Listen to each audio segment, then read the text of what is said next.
Dobrý den.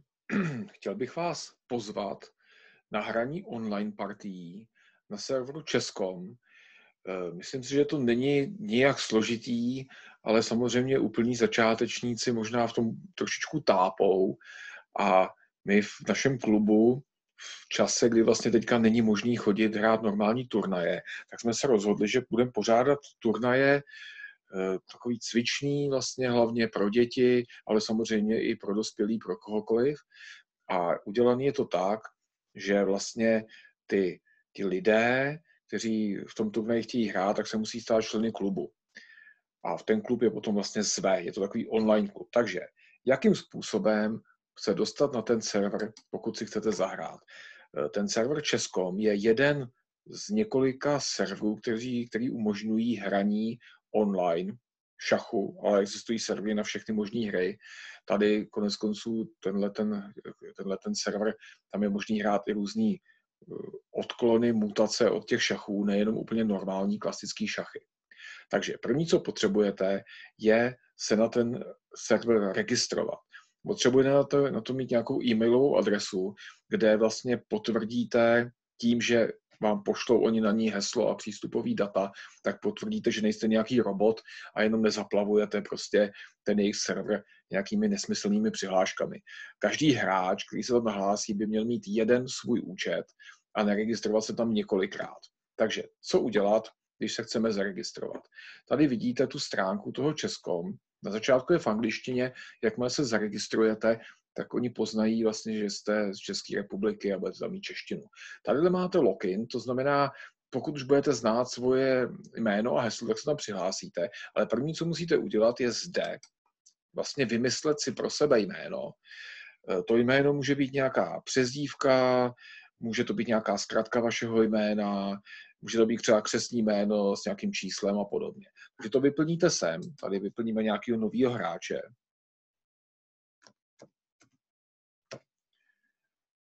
Tak, bude to třeba hráč 1 a vidíte tady, ono to po nás chce nějaký delší název, tak tam dáme třeba hráč Kobylis číslo 1. Takový nějaký divný složitý jméno. Jo, ještě to tam chce ještě nějaký delší.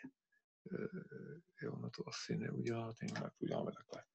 Hráč Kobylis číslo 1, máme to, jo, tak to je v pořádku.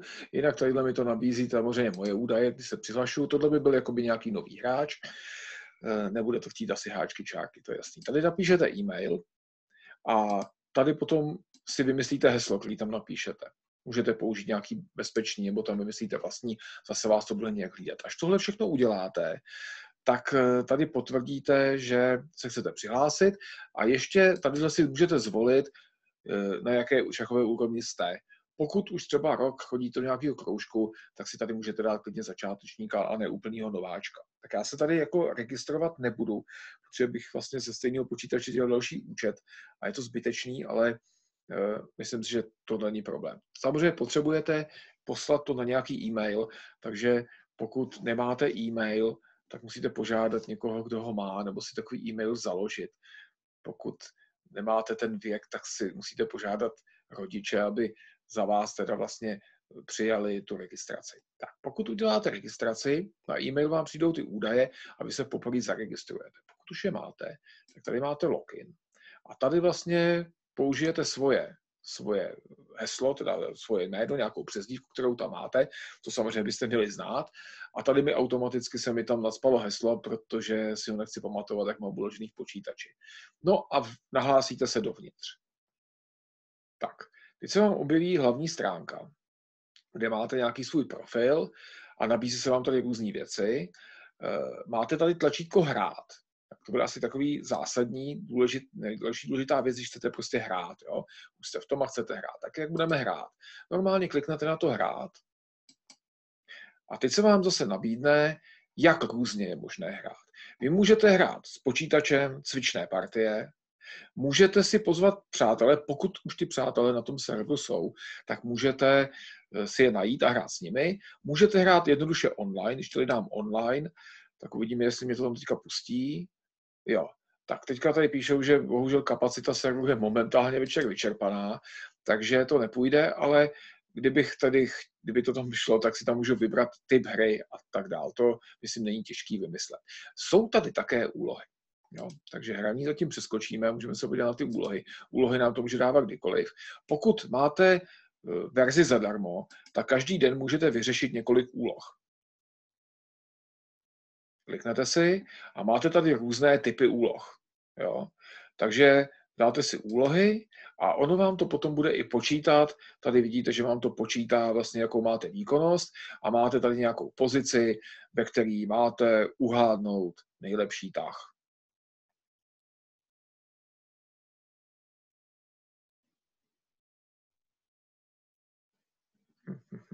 Tak tady bychom teda měli nějak hádat. Jo? Tak teď se tím asi nebudeme zdržovat. Tak si typne, se to má tamhle vzít, ale nevidím další. Jo, jasně, tady se to má vzít, výborně vezmeme a tady vnikneme věží a napadneme dámu a sebereme mu dámu a úloha bude vyřešena a můžeme jít na další úlohu. Dobře, tak to nás teď nezajímá, vrátíme se zpátky do domu a víte, mi to tam zase připsalo možná nějaký body a jsme na domu. Já, když už jsem členem klubu, tak ho hledám tady v seznamu klubu, tady bude dál. Ale pokud nejste, tak můžete si zkusit ten klub vyhledat. Jo? Máte tadyhle hledat a pokud znáte název toho klubu a chcete se stát jeho členem, tak napíšete název toho klubu. T.J. Kobylisy. To je ten klub, do kterého vás tedy zvu, klub našeho oddílu. Tady dáte vyhledat a pokud v tom klubu ještě nejste, tak se vám tady objeví nabídka různých stránek a tadyhle se vám objeví šachové kluby, které odpovídají tomu názvu. Bude to tady takhle vpravo. Já vlastně tam máme ty kluby dva. Jeden je jako pro děti a druhý je pro kohokoliv, i pro cizince a hosty.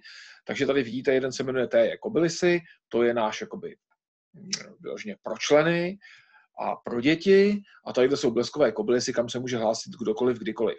Rozdíl mezi těmi kluby je takový, že pokud budete do tohoto klubu chtít vstoupit, tak když na něj kliknete a požádáte o členství, tak vám to členství musí někdo povolit, kde se to potom objeví jako hlášení, někdo vstupuje do klubu.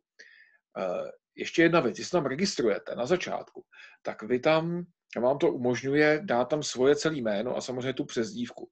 To znamená, pokud mi se bude hlásit tady někdo do klubu, tak buď tam bude jeho jméno, já budu vědět, kdo to je a přijmu ho tam, a nebo tam bude jenom přezdívka, takového člověka já nepřijmu, protože nevím, kdo to je a nechci, aby tam rušil někdo, koho třeba nemáme rádi, nebo nějaký neznámý podivný člověk. Takže potom, pokud byste teda neměli svoje jméno v tom svém názvu, tak mi musíte poslat e-mail a potvrdit tam, ano, žádám momentálně o členství v klubu T.J. Kobylisy, je to ta a ta přezdívka, já nevím, třeba Lachtan 50, to jsem já, tak mi tam prosím přidejte. Zatímco do klubu Bleskové Kobylisy, ten je takový otevřený, je pro jakýkoliv hráče a tam, když budete chtít vstoupit, tak tam vstoupíte automaticky, jenom kliknete, že chcete členství a ten klub vás přijme, tam žádný takový blok není. Takže našli jsme T.J. Kobylisy a pokud už v tom klubu budete, na něj kliknu, tak on vás tady bude informovat.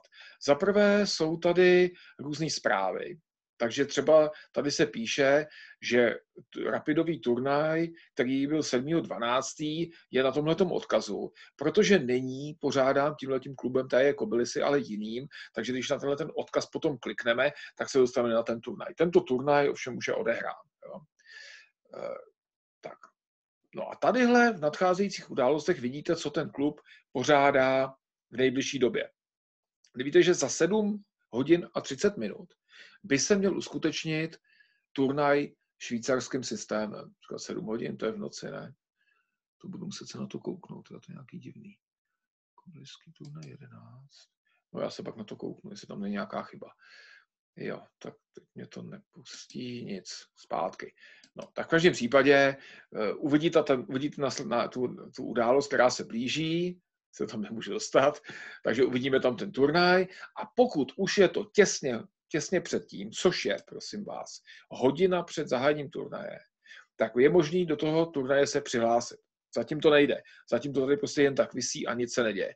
Jakmile ten turnaj se blíží, tak se tam objeví tady takový plusko, bílý na zeleném poli, tam kliknete a vstoupíte přímo do toho turnaje.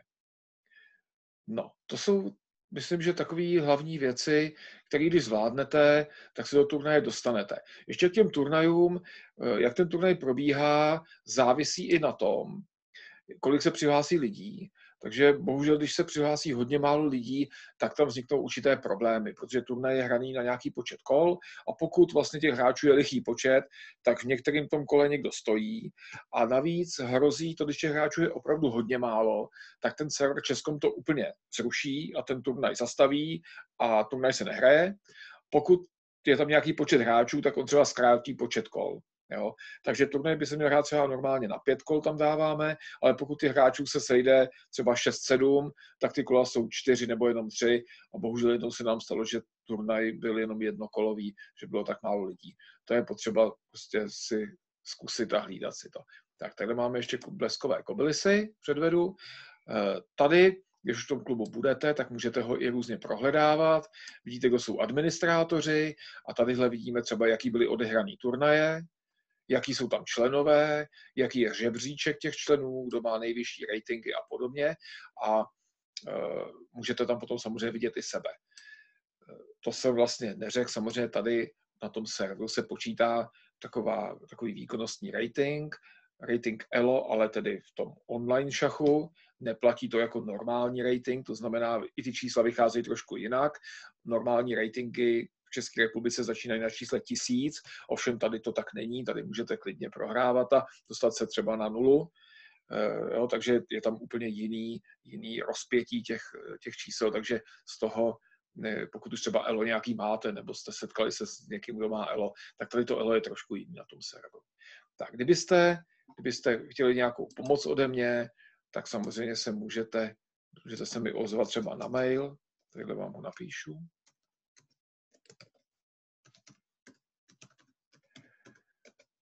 Tak, takže kdybyste něco potřebovali, jak se ozvěte, vy většinou ty maily máte. No a ještě odhlášení, je možné, že nebudete chtít v tom klubu dál být, tak tady máte nastavení a tady je odhlášení.